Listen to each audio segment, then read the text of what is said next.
차장 모시고 반도체 소재 얘기 해보도록 하겠습니다. 안녕하십니까? 안녕하세요, 이수환입니다. 오늘 저희가 얘기할 회사 MK전자라는 회사인데 이 회사에 대해서 잘 아시죠?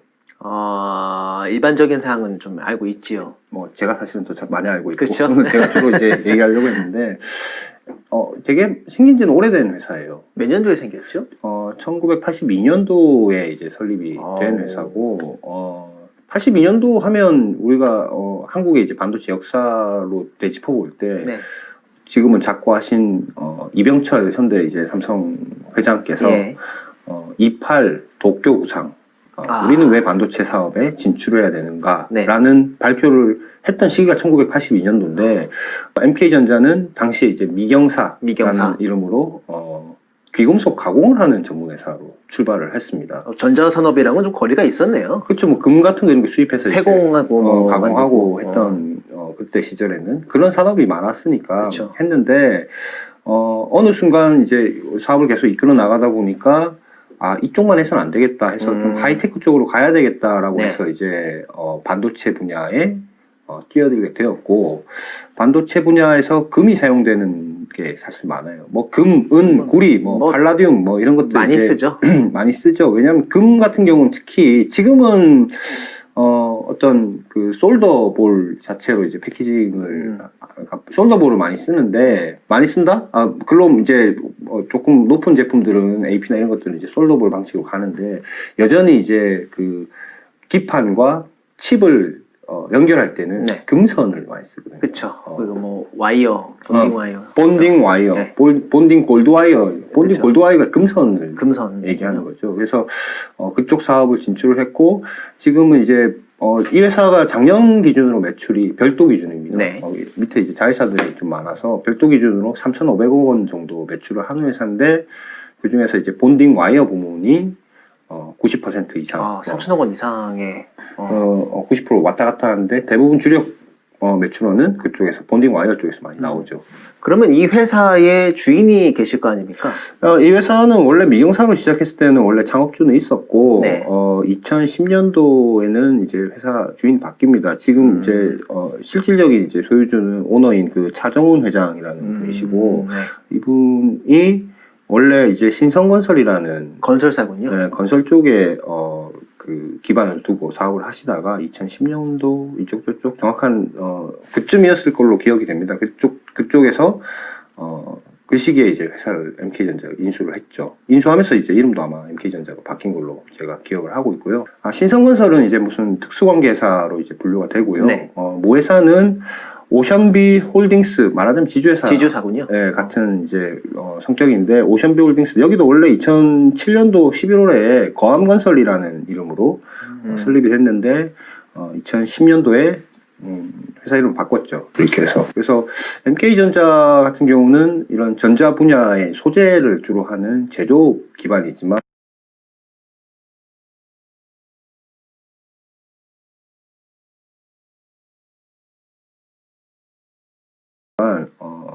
지금의 현재의 회사의 어떤 오너는 건설 쪽에 기반을 두고 있고 또 그 MK전자 자회사 중에 한국토지신탁이라고 있습니다. 네. 한국토지신탁 그 부동산 쪽에 이제 네. 굉장히 유명한 예전에는 공기업이었는데 지금 이제 민간 전환이 됐죠. 네, 전환이 됐고 또 한국토지신탁이 우리가 이제 반도체 쪽에 파운드리 쪽에 유명한 DB하이텍 이랑 계열사였던 동부건설. 예, 동부건설이 이제 한국토지신탁의 빈수가 됐죠. 그래서 동부하이텍이 DB하이텍으로 이름을 바꾼 우리가 예전에 어떤 영상에서 한번 얘기한 적이 있지만 맞아요. 근데 DB하이텍 얘기할 때 동부 계열사들이 왜 다 전부 DB로 이름을 바꾸었느냐. 상표권을 그쪽에서 동부건설에서 CI 상표권을 가지고 있어서 네. 뭐 동부그룹 자체가 이제 금융업으로 굉장히 금융업에서 돈을 많이 벌고 그 돈으로 파운드리 사업에 투자를 했는데 네. 어쨌든 CI의 그 권한을 동부건설에 가지고 있는 외부에 팔리니까 전부 이름을 DB로 바꾸게 됐었죠. 그래서 이제 지금 MK전자로 이름을 바꾸면서 여기도 상장되어 있는 회사인데 네. 실적은 어쨌든 밑에 이제 뭐 한국토지신탁이라든지 이런 기업들이 들어와 있기 때문에 연결로 잡히는 게 있는데 별도 기준으로 봤을 때 작년 매출은 한 3,500억 원 정도였다. 3,500억 뭐 얼마 뒤에 이제 끝자리 빼면 3,500억 정도였는데 뭐 올해는 이제 좀 성장을 할 것으로 보고 있습니다. 본딩 와이어 시장은 어떤가요? 그러니까 좀 예전에 이제 뭐 PCB 기판 같은데 보면 다 이제 금선으로 그쵸, 다 연결을 동선 연결돼 있어요. 해놨고 뭐 금을 쓰는 이유는 있잖아요. 전기 전도도가 높죠. 대신에 좀 비싸죠. 비싸죠. 전기 전도도 뭐 그러니까 은에 이제 뭐 금을 이렇게 도금을 한다는 도금해서 네. 이제 쓰기도 하고 뭐 다양한 이제 방법들이 있던데 최근에는 그 솔더볼 형태의 어떤 패키지들이 많이 나오고 있어서 야, 이 시장이 뭐 앞으로 사양되는 시장인 거 아니냐. 뭐 금선. 왜 삼성전자 같은 데서도 어떤 제품인지 어쨌든 뭐 DSV 이런 거 네. 얘기할 때도 옛날에는 뭐 금선으로 연결하던 그렇죠. 거를 네. 뭐 뚫어갖고 이렇게 맞습니다. 네. 비아를 구멍에 뭐 구리를 채워갖고 그쪽으로 전기를 주고받아서 굉장히 속도가 빨라지는 어쩌네 뭐 이러면서 뭐 얘기는 하고 하지만 분명히 이제 솔더볼이라든지 이런 쪽에 이제 패키지 새로운 패키지의 어떤 수요가 늘어나고 있는 것은 사실이지만 저희가 뭐 전자담배 나왔다고 이제 연초가 안 팔리는 것도 아니고 그렇죠. 이 자동차에 배터리를 2차 전지를 쓴다고 하더라도 납축 전지가 갑자기 없어지는 것도 그러진 아니죠. 네. 아니고 하니까 이 산업은 여전히 계속 쭉 갈 거다. 그러나 앞으로 이쪽 산업에서 어떻게 신사업을 계속 키워가면서 다른 쪽 매출 비중을 늘릴 것이냐 라는 게 이제 회사의 어떤 앞으로의 도전 과제로 남아 있는데 그러면 신사업 같은 분야를 고려하지 않을 수 없는데 다른 사업도 많이 하고 있죠. 그래서 지금 뭐 솔더볼 같은 경우도 솔더볼. MK전자가 다루고 있고 또 완전 신사업이지만 솔더 페이스트 그리고 뭐 TNF라고 해서 테이프 앤 필름 뭐 이런 것들 사업을 많이 하고 있습니다. 솔더 페이스트는 어떤 역할을 하는 제품인가요? 제가 이제 뭐 기사에 쓰기로는 일정한 입자 크기의 솔더 파우더 분말이겠죠. 동글동글한 게 이제 현미경 찍어보면 이제 이 알갱이 같은 알갱이 네. 동그란 알갱이들이 있고 이 분말에다가 이제 플럭스라고 하는 뭔가 점성을 가진 끈적끈적한 액체 물풀 같은 그런 거예요. 풀 같은 네. 거죠. 이제 섞어서 페이스트를 만드는데 이게 이제 반도체 패키지 기판 위에 칩 다이죠. 다이를 이제 이렇게 올릴 때 얘를 이제 싹 발라서 마치 풀 바르듯이 도배집 바르듯이 발라서 탁 접합시키는 구조로 되어 있는데 이게 올해 처음 매출이 났다고 합니다. 그럼 매출이 발생했으면 어디에 들어간 겁니까? 최종 고객사는 미국에 있는 스마트폰 업체에 들어간 것으로 저희가 확인을 했고요. 중간에 이제 뭐 오사트라고 하죠. 패키징 테스트 아웃소싱 패키지 반도체 패키지 테스트 업체. 오사트라고 보통 얘기를 하는데 한국에 있는 이제 오사트 업체에 솔더 페이스트를 공급하면 그 미국 회사가 이제 발주 넣은 칩의 어떤 그 다이하고 그 패키지 기판 접착할 때 밑에 이제 바르는 용도로 했는데 원래 이 솔더 페이스트는 공급하는 회사가 그렇게 많지 않아요. 특히 이제 그 최종 고객사라고 하는 미국 회사 같은 경우는 미국의 이제 알파메탈이라는 회사에서 네네. 대부분 이제 솔더 페이스트를 받아서 100% 받았었다라고 저는 얘기는 들었는데 이번에 MK전자가 그 시장을 뚫고 들어간 거죠. 얘기 들었을 땐 굉장한 좀 경쟁력이 있어 보이는데 어떤 특징과 경쟁력이 있길래 들어가게 된 건가요? 저도 이번에 지금 솔더 페이스트 얘기를 들으면서 알게 된 사실인데 솔더 페이스트는 타입별로 그 입자라고 얘기했잖아요. 파우더의 입자 크기가 다르다고 합니다.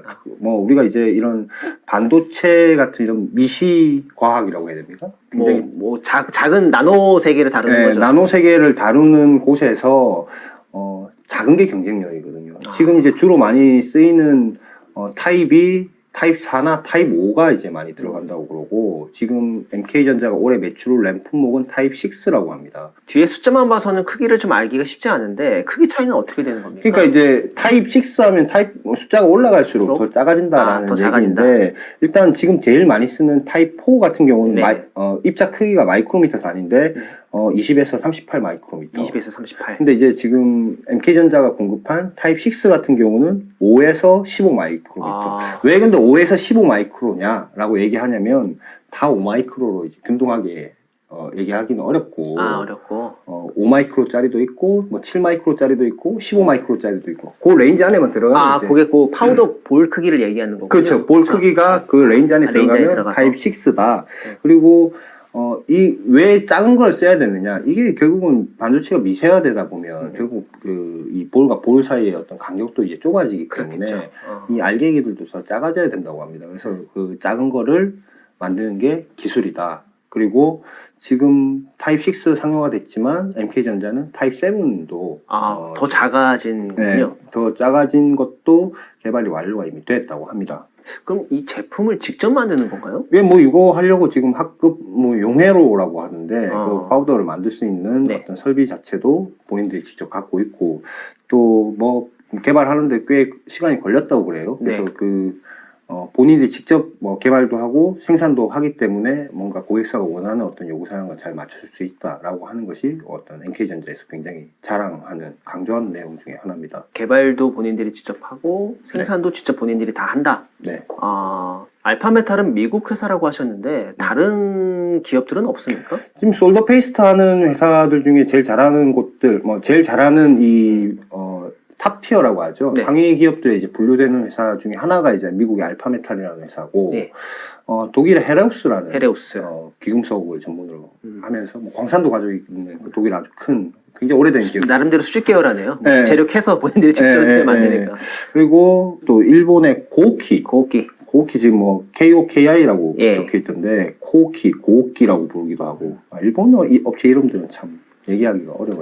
그래서 고키라고 하는 회사가 또 일본 계열에서는 솔더 페이스트를 잘하고 있는데 한국에서도 이 정도 타입 6를 할 수 있는 회사가 없다고 합니다. 그래서 이번에 상용화를 했는데 지금 매출이 시작되는 단계라서 아주 매출이 막 드라마틱하게 크게 막 발생하지는 않았지만 뭐 향후 2025년 이럴 때는 수백억 수준의 물론 이 제품뿐만 아니라 지금 나중에 얘기할 테이프나 필름 이런 것도 있는데 다 합쳐서 수백억 수준의 매출을 달성하겠다라는 게 이제 내부 목표예요. 그래서 지금 90% 정도가 이제 금선 와이어. 금선뿐만 아니라 뭐 어쨌든 그 여러 가지, 본딩 와이어 사업이 이제 90% 이쪽 저쪽 매출을 하고 있는데 작년 기준으로 봤을 때 3,500억 정도의 매출을 한 회사이기 때문에 350억 이상 하면 또 10%가 이쪽 사업에서 나오는 거 아닙니까? 신사업으로서 굉장히 좀 가능성이 커 보이네요. 그래서 뭐 회사 내부에서도 뭐 굉장히 이제 기대가 크고 뭐 그렇다고 합니다. 아까 얘기했던 두 가지 제품 중에 솔더 페이스트가 있었고 다른 하나는 EMI 차폐 공정용 소모성 폴리미드 필름.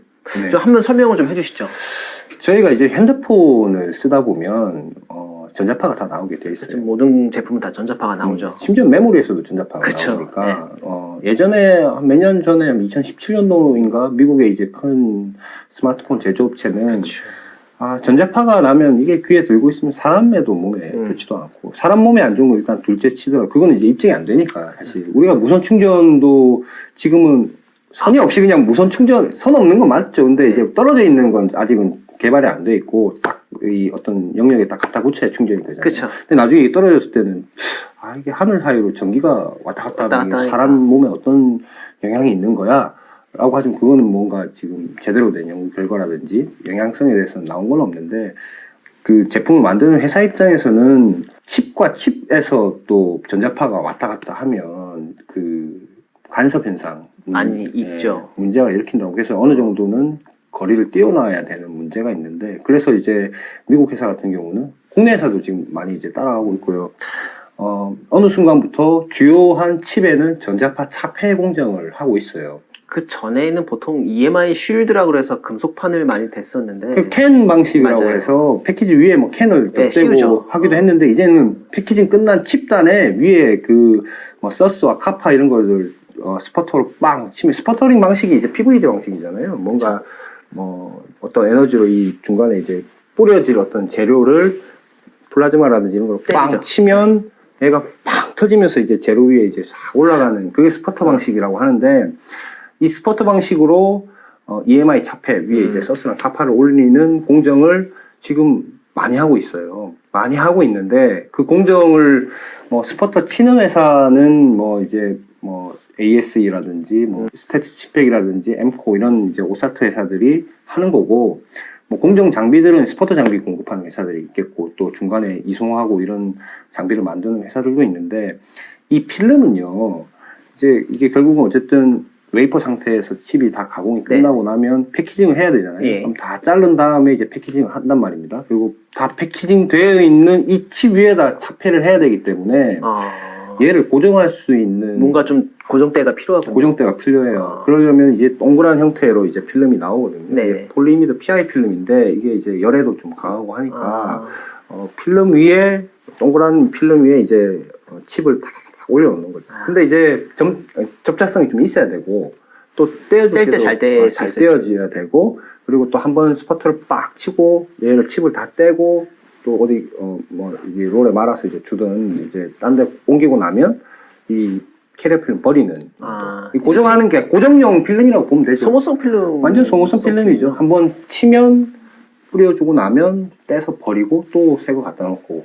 그럼 이것도 공급업체가 많이 있나요? 예, 필름하는 회사들 중에 이제 몇몇 업체들이 이제 이 사업을 하고 있는 것 같은데 아직은 이제 틈새 시장이라고 보고 있는 것 같고 전반적으로 이 자폐에 대한 어떤 니즈는 앞으로 계속 커질 것 같아요. 뭐 스마트폰이나 이런 컨슈머 디바이스뿐만 아니라 앞으로 이제 자동차나 이런 쪽에서도 EMI 자폐 이런 게 좀 수요가 많아지면 이런 소모성 부품에 대한 것도 그냥 제가 봤을 때는 엄청나게 지금은 큰 시장은 아니지만 계속 늘어날 수 있는 가능성이 있다. 그래서 지금 필름과 솔더 페이스트가 MK전자의 어떤 새로운 신사업으로 회사 내부에서는 굉장히 주목을 받고 있는 것 같습니다. 왜냐하면 안 하던 사업에 안 하던 전혀 없던 사업이었으니까. 안 하던 사업에서 매출이 났고 또 매출이 난 곳이 굉장히 주요한 고객이었고. 주요한 고객이 간 거니까 상징성이 있죠. 올해 MK전자 매출 예상치는 어떻습니까? 올해 초에 이제 코로나19가 이제 창궐 하면서 지금 어쨌든 본딩 와이어 같은 경우는 본딩 와이어도 4파전이에요. 이제 일본, 독일, 한국 이렇게 돼 있는데 그쵸. 독일 아까 얘기한 헤라우스가 거기는 주로 유럽 지역이 많이 하는 것 같고 일본에 이제 다나카 금속, 다나카 금속. 다나카 금속이 있고 NMC 그 니폰 메탈 코퍼레이션. 예, 풀어서 하면 니폰 메탈 코퍼레이션, 일본 철 회사 뭐 이렇게 해야 됩니다. 그쵸. 거기 이제 4파전인데 올 초에 이제 동남아 쪽에 락다운이 걸리면서 NMC 공장이 이제 많이 셧다운을 했나 봐요. 그래서 그쪽 물량 확 줄어드니까 상대적으로 MK전자와 다나카 쪽으로 물량이 같이 배분해서 많이 몰리면서 1분기에 2분기에 굉장히 실적이 잘 나왔거든요. 근데 이제 올해 연간으로 봤을 때는 작년에 이제 별도 기준으로 MK전자 사업만 네네. 봤을 때 3,500억 원 정도 매출을 했는데 네. 올해 연간으로 한 4,500억 원 정도 어우, 굉장히 증권가에서는 큰 그렇게 성장이네요. 예상을 하고 있는 것 같습니다. 그러면 이 회사 금은 어디서 얼마나 사오는 겁니까? 이게 뭐 우리가 이제 뉴스나 이런 데서 보면 골드 바로 이제 사온다고 그쵸. 은행이나 어디 뭐 발행을 하죠. 바로 사온다고 하는데 주로 일본에서 이제 많이 이제 그래요? 사온다고 하고 골드 바 형태로 이제 가공된 걸 네. 사온다고 하고 1년에 매입하는 금 매입액이 2천억 원대 중후반. 그렇게 많습니까? 한국 금 소비량이 25%를 이 회사가 이거 아이러니하게도 역사적으로 전자산업에 금이 그만큼 많이 쓰이고 있다는 얘기니까. 그러니까 예전에도 이제 그 그러니까 폐가전이나 전자제품이 그치, 수거해 맞아요. 나가면 금 긁어갖고 그걸로 그 유튜브 동영상이 많이 나오죠. 많이 나오죠. 예, 예. 금 긁어서 PC 뭐 구형 PC 이렇게 긁어갖고 금으로 뭐 판다는. 특히 CPU 같은 거 녹여가지고 뭐 급덩어리 만들기도 하죠. 예, 그래서 사실 이 회사가 지금 경기도 용인에 이제 네. 회사 본사가 있고 생산 공장도 있는데 굉장히 보안이 이제 좀 철저하겠는데요. 철저하다. 왜냐하면 다 돈이니까요. 근데 이 회사 반도체 말고 다른 사업도 하고 있는 걸로 제가 들었는데요. 이게 뭐 굉장히 요즘에 핫하죠. 이제 배터리 쪽에 실리콘 계열 응급제 저희가 이제 몇 번 예전에 한솔케미칼 쪽도 다루기도 하고 했는데 네. 실리콘 계열 응급제도 이쪽에서 지금 뭔가 진척도가 있어서 사실 저희가 이제 다음번에 기회가 되면 네네. 한번 MK전자 실리콘 응급제 배터리 쪽에 대해서 한번 얘기를 한번 해보시죠. 지금 뭐 좀 알아도 지금 뭐 너무 길게 얘기해가지고 지금 얘기하기 좀 어렵잖아요. 알겠습니다. 다음번에 한번 실리콘 응급제 MK전자에 대해서 한번 다뤄보도록 하겠습니다. 오늘 여기까지 하겠습니다. 고맙습니다.